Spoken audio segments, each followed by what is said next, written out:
Hello, my name is Martina Laird, and I am going to be reading Queenie by Candice Carty-Williams.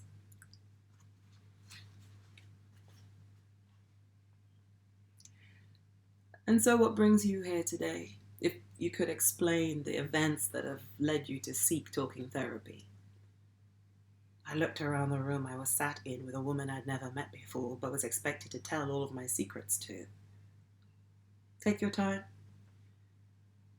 The room was cold, clinical. It didn't have the smell that hospitals had, the smell of illness and of disinfectant.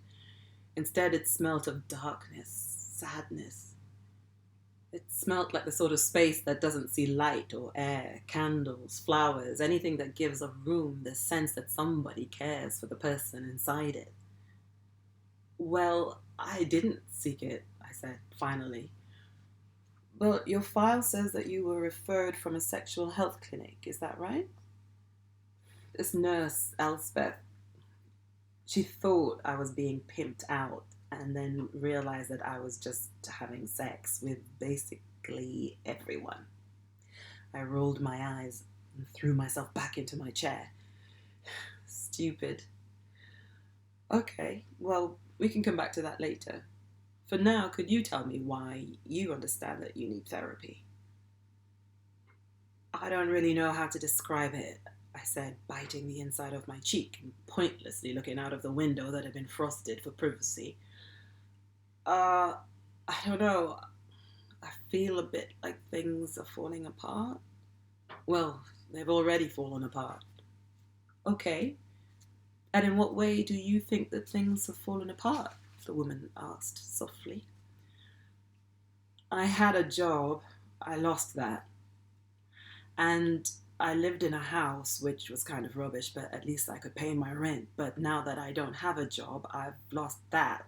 So I'm living with my grandparents, so I've lost any independence. I had a relationship with a guy who was probably the love of my life. But that fell apart, and that was my fault. I stopped speaking, remembering the way Anna had tenderly put her hand on Tom's naked waist. I took a deep breath. Could you not touch me? I groaned, rolling over onto my side and away from Tom. I feel sick. Oh, shit. Do you want me to get you anything? He asked, putting a hand on my shoulder. No, get off me. I wriggled away. Will you be all right for Saturday? Tom asked. What's Saturday? My mum's birthday, remember? We're meant to be staying there for the weekend. I don't know, do I? Queenie, Tom started. Are you sure everything is all right? You've been off for a while now. I felt like shit for a few days, all sick and lightheaded. Maybe it's a bug or something, I said, pulling the covers closer to me. I'm going to try and sleep it off. Yeah, must be one of those bugs that makes you angry and withdrawn too, Tom huffed, leaving the room. I lay on my back and closed my eyes, but it made me feel worse. I took some deep breaths through my nose. Here you go. I opened my eyes and saw Tom standing over me with a cup of tea in the tea mug. No, thanks. I shook my head. I've just gone to make it for you, Tom snapped. Don't be so ungrateful. But I didn't ask for it, did I? I said. When I feel like I'm going to throw up, why would I want anything, let alone a cup of milky tea? All right, so I'm a bad boyfriend for not being able to read your mind. Tom slammed the mug down on the bedside table and crossed his arms. You're impossible lately. I didn't say you were a bad boyfriend, did I? Why are you overreacting? Me overreact? Tom asked, wide-eyed. Me? You feel a bit nauseous and you're acting like you've been to war. You do realize that you're having a go at me because I feel sick. I narrowed my eyes. Do you know how stupid you're being? Oh, so I'm stupid for trying to be nice. Tom threw his hands in the air dramatically. You're not trying to be nice, though. You're trying to fix things immediately, I told him. Just go away and let me sleep. This wouldn't have happened if you'd just taken the fucking tea. Don't swear at me, I yelped. I'm very fragile. You just told me to go away. Yeah, fucking go away, I shouted. Get the fuck away from me. Fine, Queenie. If that's what you want, that's what you'll get. Tom slammed out of the bedroom door and out of the flat.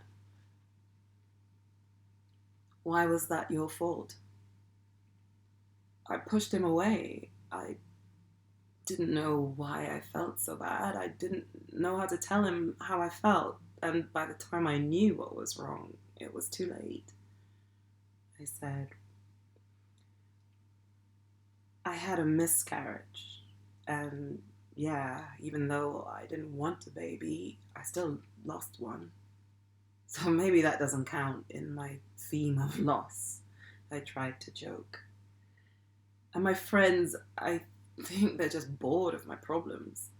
It's not the same with them. I seem to piss them all off or just burden them. And one of my best friends, Cassandra, she's moved to the countryside with her boyfriend, some guy that I slept with without knowing. Sorry, this probably all sounds really silly, doesn't it? Like playground drama. I tried to wrap it up and not yet understanding the limits of what you should say to a therapist and what you should write in your dear diary. Queenie, none of this is silly at all, Janet said, smiling. She was plump and small and had a kind face puckered with dimples, and her slightly tanned skin was dotted with tiny moles. She spoke softly and chuckled often, her voice deep and precise, with a lilt that told me that she was from up north but had been living in London for a while. Her short hair curled around her face, auburn mainly, but grey at the temples. I started off calling her Dr. Cosima, as the letter had said, but she asked me not to, telling me that she didn't want me to feel as though I was being examined. Janet continued. Try to remember that we all encounter many issues, big and small, and that they're all relative to us. They impact us all in different ways. There's nothing too trivial. It also sounds like you're dealing with quite big losses in a concentrated period of time. Could you tell me a little bit about how those things have made you feel? I don't know.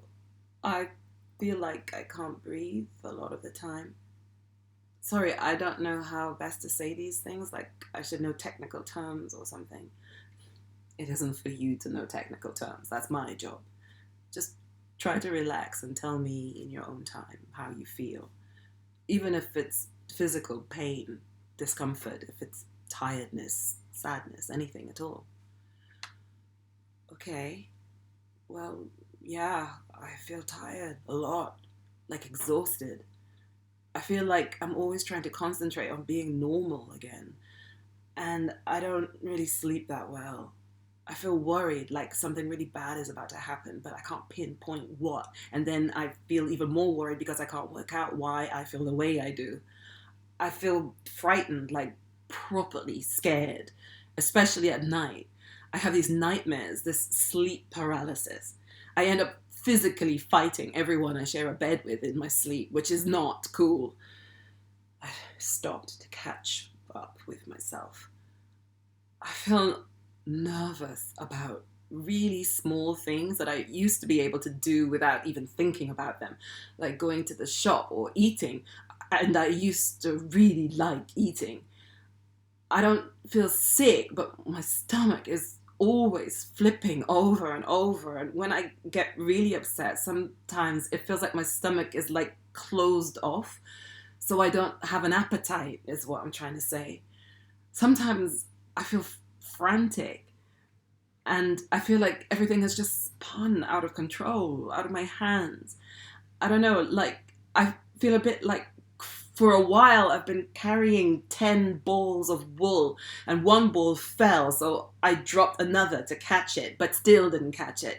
Then 2 more started to unravel, and in trying to save those, I lost another one. Do you know what I mean? Sorry. Don't apologize, Queenie. I understand what you mean. You used a term that I don't like to be used here. Oh, sorry. What was it? You're apologizing again, Janet laughed. Normal. What is normal to you? Oh, sorry for apologizing. You know what I mean. I shook my head quickly as if to reset myself. Well, normal is normal. Like being happy and being able to get up and go to work without worrying about everything, and being able to have a nice time with your friends without thinking something bad was going to happen, and being able to eat without feeling shit, just normal. I think that we all need to scrap this idea that normality is something to strive towards. I personally cannot pinpoint or prescribe what it is to be normal, Janet explained. I think it's a lot of pressure to put on yourself. Maybe, I tried to concede. Try to bear that in mind as we go along, she said. I'd like to ask you something, Queenie. Go for it, I said, trying to make myself comfortable. What do you think about yourself? I froze. I hadn't realized the question would be such a hard one to even approach answering. That I'm insane, mainly. I quickly threw an answer at her before I could start getting in my head about it. Janet chuckled. Well, you aren't insane, I can tell you that now. I mean, what do you see when you look in the mirror? When you think about yourself as a person? I try not to look in the mirror. I don't know, I'm just me, I guess. I'm nothing special. I'm not pretty. I'm not ugly. I just get on with it. I don't know. I looked at the frosted window again. This is a hard question. Janet nodded slowly. I noticed that you haven't mentioned your parents at all. Do you have a good relationship with your mother and father? That question was even worse. What was she going to ask next? Ha! A bitter laugh burst out of me. No, my dad isn't here. He's in Jamaica, I think. Nobody really knows where he is or what he's up to. I shrugged. And my mum... I cleared my throat, feeling something familiar rise from my stomach. Is it okay if I don't talk about her? Janet pushed a glass of water towards me. I think that it would be good if we could touch on your mum at some point, if that's okay. We don't have to do it today. When I walked out of the door, after doing some breathing exercises to stop me from panicking that only served to make me feel stupid, I decided firmly that I wasn't going to go back.